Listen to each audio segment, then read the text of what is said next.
What is going on, Fighter Fluid family?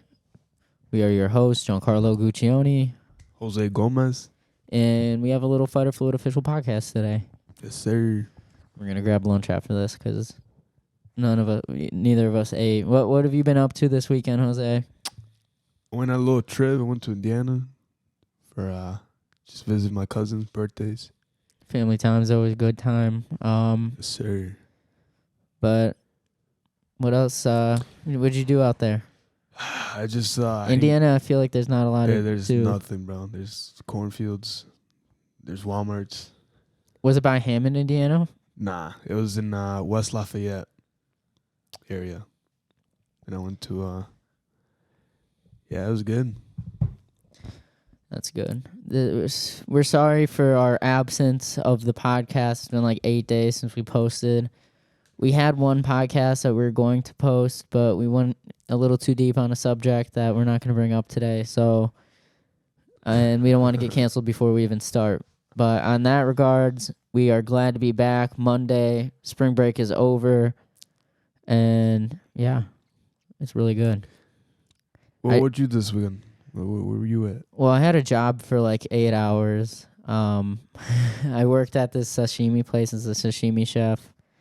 I'm not going to say the name of it, of course, because I don't want to start a riot, but I went there.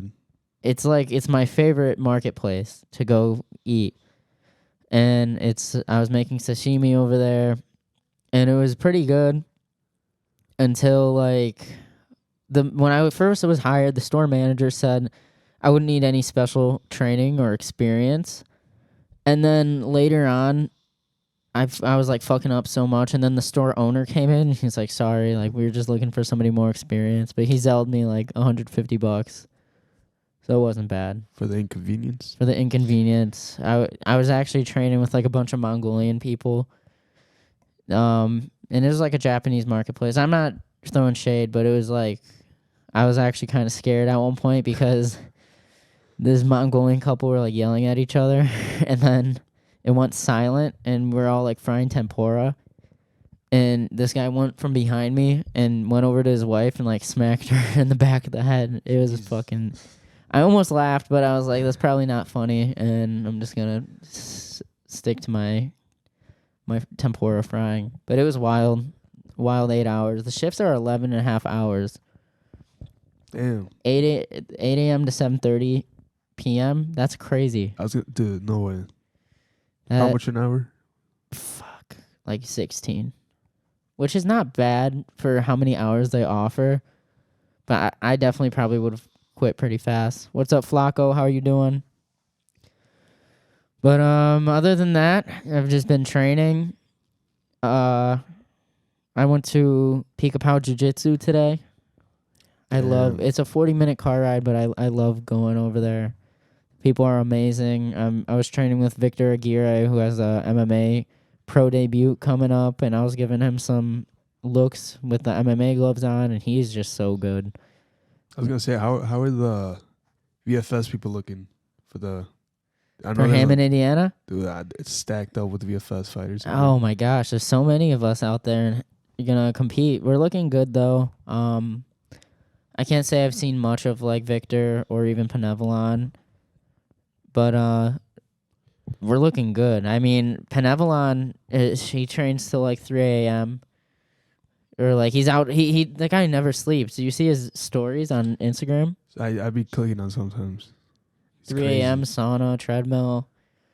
He's putting in that work, and I think VFS, like it's a great gym, great people. Oh yeah, I'm excited. Picapao is like awesome as well. If you're in the Aurora area, check that out. I want to actually get the gym owner over there, Aaron Brooks, to get on the Fighter Fluid Fighters in My Basement podcast, because he's like a really young gym owner, really technical, and he's just like one of the coolest personalities I've come across in the sport. But Jose, when are you gonna come with me to jiu-jitsu? I don't know, bro. I'm trying to get the fundamentals for boxing down first, and then I don't know. Maybe I'll pop out one day. But did you see any of the UFC fights this weekend? Dude, I saw some highlights, some good fights. I have some. Good eye pokes. Oh my gosh, that was actually hilarious when Chris Weidman hit him with that like double eye poke into the left hook and dropped him. I thought they were gonna call a no contest. I thought they should have, but I think there's some rules about that. I think it's just after the he went in with one eye poke, two eye poke, into the left hook, and then dropped him. And I think he definitely. I saw people complaining, or not complaining, but saying like, you don't fall to the ground when you get poked in the eye, because then like the fight continues and you're on the ground. But I think it's just in order to be a no contest, it has to be like the first half of the fight. Oh really? And then after the second half, the second half is whatever the scorecards are for the first. So Chris Weidman would have won anyways, probably. I'm not sure. Don't. I'm pretty sure though. I saw a comment on Instagram where it said that. There was this other fight. I'm gonna pull up the names really quick. But well, yeah. Continue. I was gonna move on with while you search that up. Rolly Romero versus Isaac Pitbull, bro. That was a fight. I don't know much about either, but he was just bullying him the whole I know fight. The Pitbull guy is like an absolute dog. He's shorter, right? Yeah. I mean, I'm not saying anything that's bad. Like, I'm a short dude, but no, I remember because I saw Instagram where I forgot who it was. He was standing up to this other guy and he looked like half his size, and it just reminded me of that. But it's really like he looks insane. He went toe to toe. Is he the same dude who went toe to toe with Gervonta? Yeah, same guy. Yeah, he's a dog. But okay, I want to talk about this Chidi Njokuani versus McKee fight that happened. So Chidi, I'd say, was dominating the whole fight. He was the one time Reese was ever winning the fight is when he was holding him against the cage, but even then he wasn't really able to take him down at all. And Chidi was really good with like throwing elbows and stuff. And the one thing I want to extract from this fight was that so he kept at the end the scorecards were announced, right? And somebody voted Reese McKee as the winner. Like one of the judges put him at like 30-29, and I thought that was kind of weird. I don't know. I mean, you would have to see the fight, but if anybody watched that, we'd be interested to know your opinions on that fight, because I really thought Chidi kind of blew him out of the water all 3 rounds, or at least like there's no possible outcome where Reese McKee won that particular fight. I don't know. It was kind of weird. And then we got this Bill Algeo versus Kyle Nelson, which was also kind of a controversial win because people thought he called the fight early, but he was really landing some heavy blows on Bill. It was kind of crazy. I love that fight. I love how he sounds very Canadian and he sounds like really polite. But everybody was booing this UFC event when fights were going to the ground or there was cage battle, fights against the cage, which I hate to see, honestly, because like we were talking with Nick Aguirre, like watch a different sport if you don't want to see the grappling. There's this other fight. Can you go down a little bit? I forgot who it was. Might have been this one where he knocked him down. He just started going ham on the elbows, bro. I'm not sure, but it was. He got a performance of the night, so it might have been that one. It probably was that one, yeah. First round win. That's pretty good. But this guy, this fight, Kyle Nelson, I say the stoppage wasn't too early. He was dominating. And then this fight, I'm pretty sure this Uzbekistan guy is undefeated, and he went up against this like 21 Savage looking guy, and it was like, I don't know, like this guy was really good. Like he's very long. He's like, I don't want to make anything up right now, so I'm gonna check. No, he's not undefeated. but he's very, very good. He was able to throw like long combos and put a lot of pressure on, and he was also good moving backwards. I think he's going to be actually a really good competitor in the division he's in. I want to see like info on him. Okay, but we can see like total strike. So he beat this guy 12-1 on total strikes. Damn. And the fight didn't last that long. I'm pretty sure. Yeah, he beat him in the first round. But it was a good fight to watch. Here's the double eye poke win. It was actually pretty funny. He poked Bruno Silva in the eye like 3 separate times during that fight. And every time, like, one of the times it looked like they poked each other in the eye at the same time. But then, like, the replay happened, and Bruno actually, like, punched him in the eye, and Chris Weidman poked him in the eye, and then they both got a warning.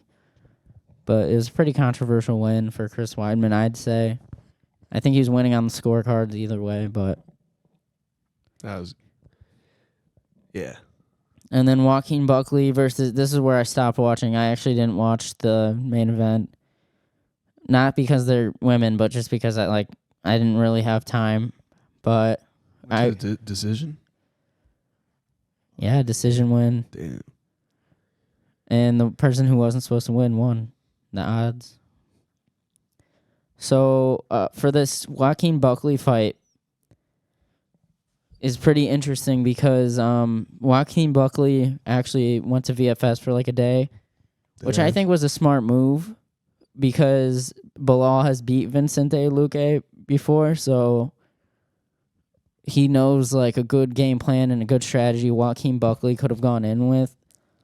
Because we also talked about this with Nick Aguirre, how Bilal lost to Vicente Luque. He got knocked out, but it takes like a different type of person to be able to go back in there with a guy who beat you before and actually perform super well, super technical, and like win against him. And Bilal's super talented at sticking to a game plan, and he was able to beat him, which is smart on Joaquin Buckley's part for visiting. But how do you beat him? Was it It was a TKO. He was like beating him up on the ground. But like before we get into the fight itself, before the fight, people were kind of like busting Joaquin Buckley's balls because he was like at a pool party, like turning it up before his fight. But everybody has a different way of getting ready for their fights, so I don't really see a problem with it unless if he was like self-sabotaging himself, which he clearly didn't. He won in a pretty spectacular fashion.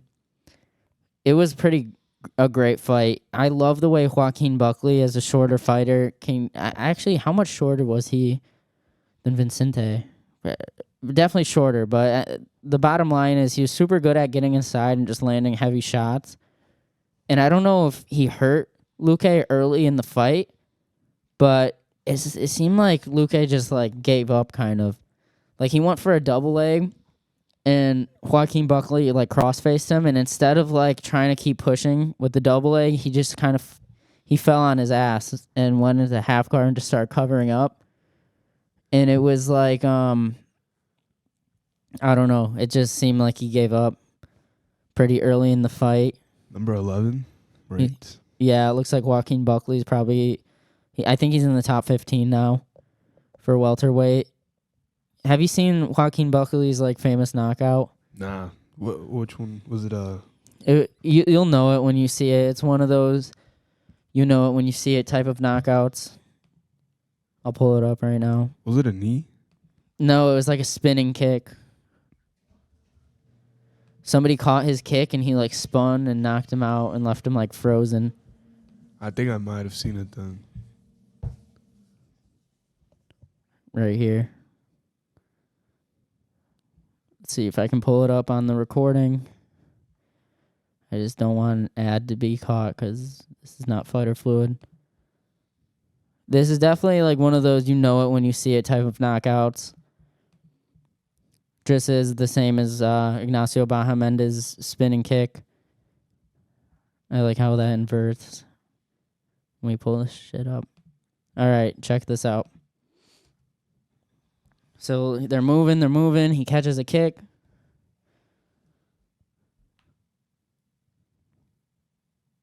Eventually.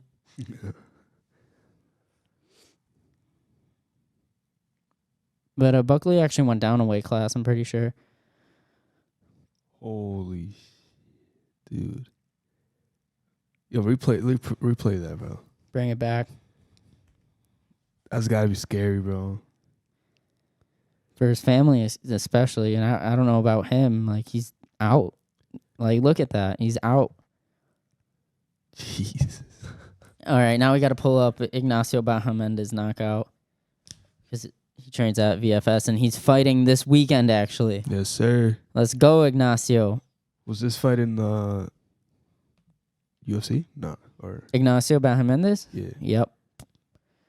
One of the coolest knockouts I've ever seen right here. So look at, he like switches stances, boom. Damn, I missed it. It's fast. Because he does it so fast. And there was a pop-up too. Look at this. Boom. I missed it again. That's right, I blinked. Holy. Imagine, and it was at the end of the fight too. Holy. Warrior. They have really good striking over in Chile. Yeah, that's super cool. Now that we're on YouTube, pull up the Rolly Romero versus the Pitbull. That last when the referee stepped in, bro, he would not stop missing, bro. We got to find something that is not by a real YouTube channel because we will get copyrighted. All right, this is probably good. Okay. Literally the first round, bro. He stuck him. He started dancing, bro. Who started dancing? Romero. He got him with I think it was a left hook or a cross. I'm not sure. But he started dancing, bro. Look, put it forward a little bit. Or back? Back, yeah. Like he was showboating? No, he was he started dancing. He got buckled. I think you have to pull it up a little more. A little bit more. All right. I don't know if we'll see that exact punch. Yeah, Pitbull throws bombs.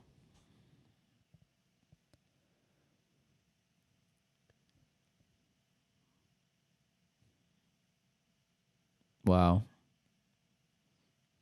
Rolly is probably the longer Right fighter. here. Oh, wow. Props to him for staying up, though. He was about to fall. Well, I think he's a lightweight champion. Well, he was. So Pitbull? no, Romero. It's Pitbull now because he beat him, but yeah, so there.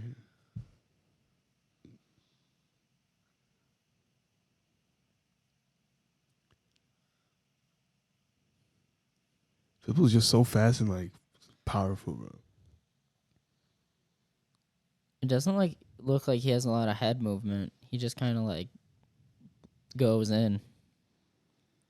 But it works. I was gonna say it gets the job done. Like that overhand when he moved his head to the outside right there. It seems like that's his like specialty. I think it ended in the 8th round, but TKO. yeah. Yeah, that's pretty dope. Like look at that overhand right there. I don't know if that would be classified as a hook because it's like way over his head. I'll pull it up a little bit more. What do you mean? Just move it forward for the 8th round. All right, leave it there.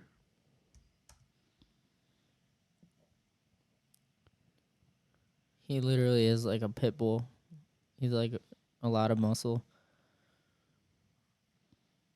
Holy shit. He's just, oh my. He's Mexican? Yeah. That is right here. Yeah. got him with like a cross, uppercut. Right. He's just. Oh my gosh. I saw it and I was like, holy shit, dude. You watched it live? Nah, I watched the highlight. As soon as it ended, I was like, oh, I forgot about it. And then it came up in my Explore page. It was just, oh my goodness. Yeah, well, let's go over the... That is good. I like Pitbull. Tank is scared. He doesn't want to fight him again. Rolly doesn't? Tank Davis. Oh, he doesn't want to fight him again? He said it's in the past. That's crazy. He's undefeated. Is Tank undefeated? Yeah. And then Carmel Newton, or whatever his name is, he's also started fighting. Who's in the chat? You check. I don't know. It looks like Ricky. Yeah, it's Ricky. There's somebody above Ricky, too, I think. It's Chandler. What's up, Chandler? Ricky. Sorry I didn't call you back, Chandler. All right. We're going to go over the next week's events. I think it's this one. I'm pretty sure it's this one. Yep. Allen versus Curtis, number 2. So we're going to pull it up right here. All right, so let's see if there's anybody we know in the prelims. Dan Argueta, I know Dan Argueta. That's the guy who is close with Pernevalon, who owns the Bad Boys for Life brand. Oh, no way. And then if we keep going up, I don't see anybody I know. Then we go into the main card, which starts with Ignacio Bahamendez from VFS going against Christos Giagos, which I think I know who that is. Ignacio is the favorite. Ignacio's striking is just so clean and fun to watch. I love seeing him like shadow box and move around. Very technical. Obviously, I have Ignacio winning that one. I don't know these guys. Brendan Allen and Chris Curtis. I want Chris Curtis to win. Number 6, 14. That's a good opportunity for Chris Curtis. I thought he was like ranked higher. I did too. Do you hear Sean Strickland? If he doesn't like get that rematch, he doesn't. He doesn't want to climb the ladder again. He's like, "Fuck that! I might go to boxing." I think it's kind of stupid. I mean, it's not like he cleared the entire division. Like he got knocked out by Alex Pereira, and then he won a fight against I don't even know who. And then he got before Adesanya. What got him to Adesanya? Let's see if we can find it. That's a good question. Sean Strickland. Let's see. So, let's see. Okay, Magomedov probably. He knocked out Magomedov. If you beat anybody with a Russian/European last name like that, you know you're good. He beat Adesanya. So I think it was Magomedov that got him to Adesanya. But yeah, he lost against Strickus. I mean, I think I had Strickland winning that fight. Just because of like what they say damage, but they don't really count damage like how they used to in 2023. People said, I think it was a really close fight, wasn't it? Yeah, it was very close. I want him to get a rematch. I think he deserves a rematch, but I think it's stupid to make a threat to leave because he's almost like, I'd say, superstar level. But I think the UFC he needs the UFC more than the UFC needs him still. Just because the middleweight division is still stacked. Like Robert Whittaker, who's fighting Khamzat Chimaev. Fight night. It's not even That's gonna be one hell of a fight night. It's gonna be a dog fight. UFC 300 coming up. I think we already looked at this, so we'll just skim over it. If it's even around here. What? Oh, here it is. Okay. Yep, we already looked at all this. But if I'm excited for any of the fights, it's definitely Jamal Hill versus Alex Pereira. Do you see like Jamal Hill's like funny videos of him online being like, yeah, I'll pull it up. He makes like these really funny videos of like what's going on in my head while I'm in a fight. Nah, I haven't seen it. Yeah, what did you post them on, like TikTok? Yeah, I think that they're like shorts. Funny video.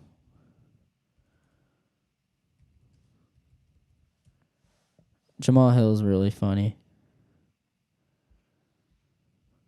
I don't know if I'm gonna find anything. He's like, what's going on in my head when I get leg kicked by Alex Pereira? He's like, damn. Yeah, I probably won't find it, but it's really goofy. I think he fights out of Chicago. Jamal Hill, no? I was gonna say, does he really? But I'm not sure. Either way, I wouldn't be surprised though. He's a dog. I'm looking forward to that fight. He probably doesn't fight out of Chicago.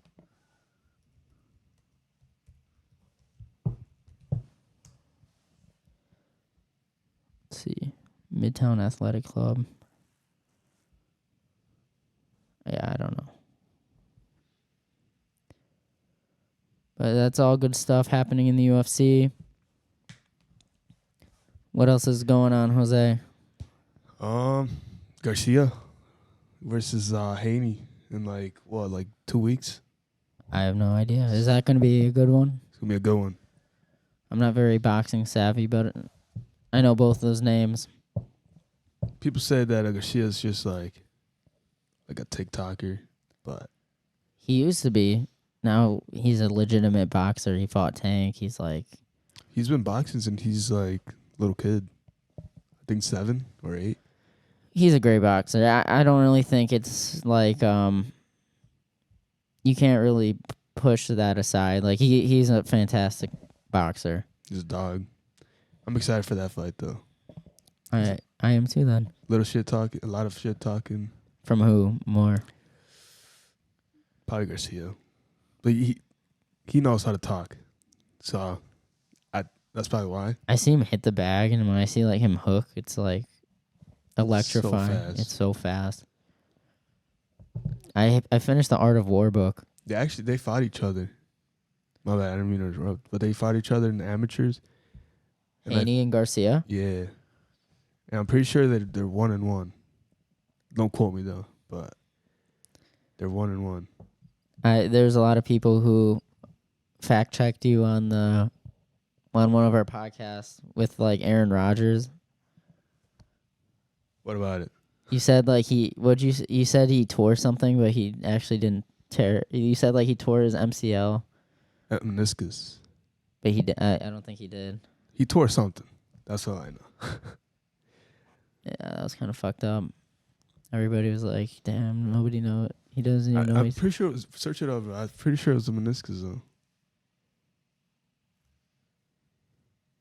I got a splinter. I don't even know from what. There's nothing wooden down here. I mean, yeah, I don't know. That was messed up. But yeah, let's look it up.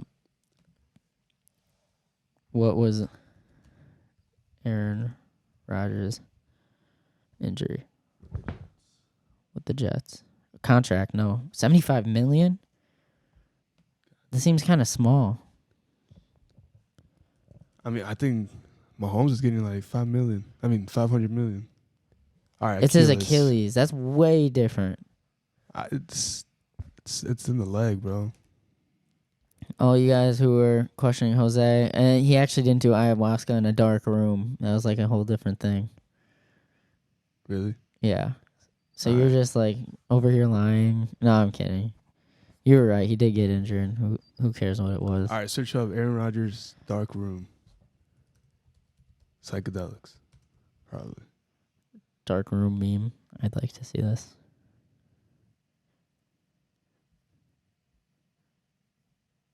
Inside the darkness retreat. Completed a darkness retreat at Sky Cave. Yeah, this was not the same thing. This is ayahuasca trip. I don't know what to say then. That's why you need a laptop in front of you like me so we can both look like the info guys. Tell them what you forgot to bring. I forgot to bring my computer, but I was getting rushed here. That's also true. I was rushing him. But also, I finished The Art of War.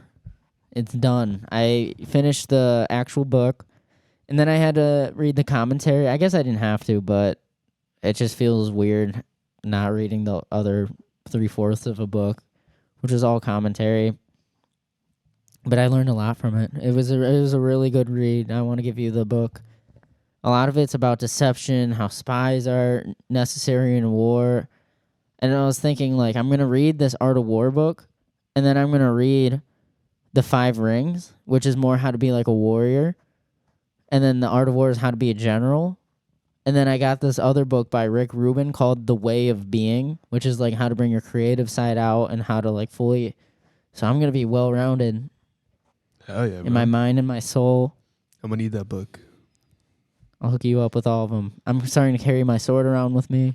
I saw him get out the car with the katana. See, I want to start this thing in the future, which it sounds goofy, but I think it would be awesome. Like a next generation type of samurai where it's a lot about like open-mindedness, tranquility, and just about all that cool stuff and being able to be like a killer, but also be able to be in touch with your intuition and your spiritual side. I think that's awesome, and I don't know. I feel like Next Gen Samurai should be a thing. Maybe we'll make like merch for Fighter Fluid, like Fighter Fluid Next Gen Samurai. Samurai. That look good. That would sell a lot. I don't want it to be like I'm not like culturally appropriating it, or I don't know. I just like we're all human, aren't we? I think so. So I can walk around with my sword if I want to. I just don't know how many places I can bring it in. I wonder how legal. Let's see. We're going to look this up right now. Is it legal to carry a katana in Illinois? I'm willing to bet it is in most places. I mean, yeah, I don't know. Katanas are indeed legal in Illinois. Carry and sell. Legal ownership and carrying. You can legally own and carry a katana in Illinois, provided that the blade length is 3 inches or shorter. What kind of fucking katana is 3 inches or shorter? Other types of knives that fall under this category include illegal knives, ballistic and throwing stars, and switchblades, which are not katanas. So, switchblades permits switchable knives, dangerous weapons. No shit. Okay. So maybe I can in certain places. But you should get a katana too.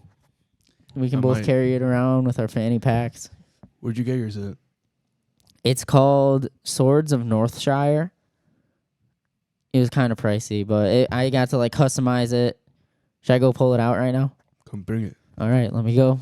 Talk to him about yourself real quick. Yeah, I don't know. I'm gonna have to, bring it out, bro.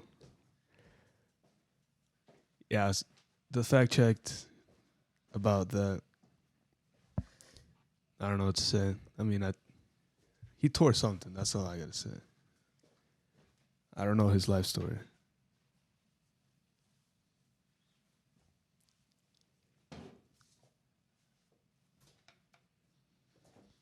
I'll have to get out the way, bro. I'm not going to pull it out right now. Just because I don't have my obi connected to my waist. Otherwise, I don't sheath it for you guys. But here she is right here. Let me bring it up without hitting anything. Right here. I got it like Scorpion from Mortal Kombat type of colorway. And I love it. I feel I'm going to read this Five Rings thing, and it's by a samurai, I think. I don't want to say his name because I'll butcher it. Let me just look it up. It's like Miyamoto Musashi or something. Yep. Miyamoto Musashi. He was a Japanese swordsman, and I'm interested to see his philosophy on like katanas and everything, because I've always been into like swordmanship, and it's just such an interesting topic for me. So I was like, I'm gonna get this book. A lot of people said it's changed their lives. So I want my life to be changed by Miyamoto Musashi. But it says right here, he was a Buddhist. He was a Japanese swordsman, philosopher, strategist, writer, and ronin. What is a ronin? Is a ronin. But a philosopher and a warrior, that's pretty cool. His undefeated record is 67 duels. So does that mean he's killed 61? 61, my bad. I don't want to get fact checked again. Drifter, wanderer, the kanji breakdown, wave like water, unrestrained. Ronin was somebody who wandered without belonging to a fixed place. That is really dope. That's really cool. I really fuck with that. Status and honor. Bushido, which is like the code of a warrior.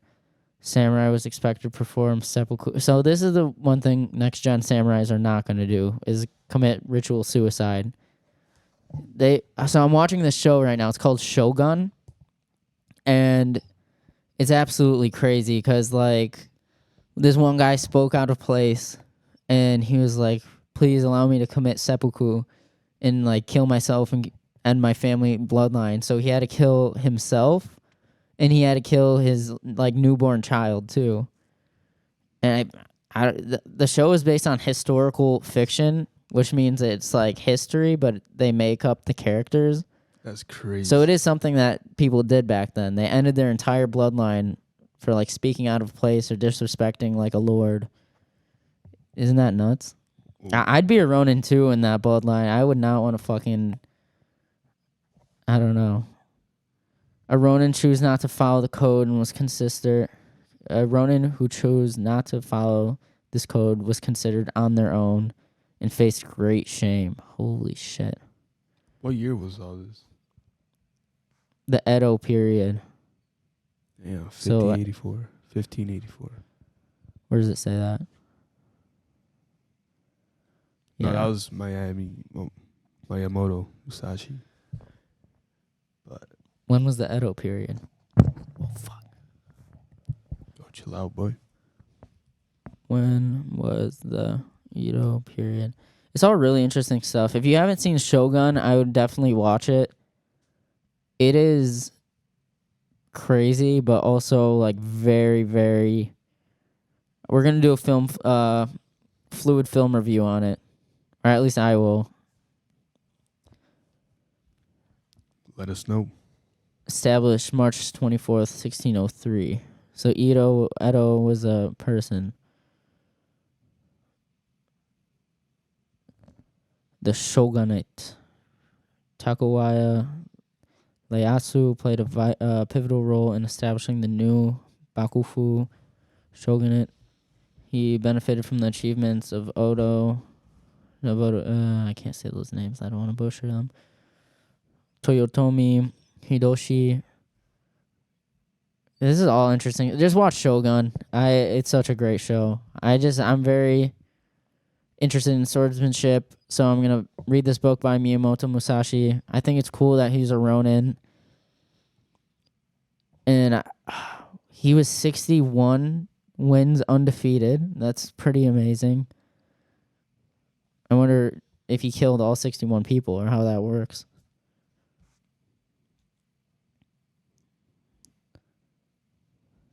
Next to 33. So he was undefeated a double-bladed swordsman, an undefeated record in his 61 duels, next to 33 by Itotsai. So he has the record for the most undefeated duels.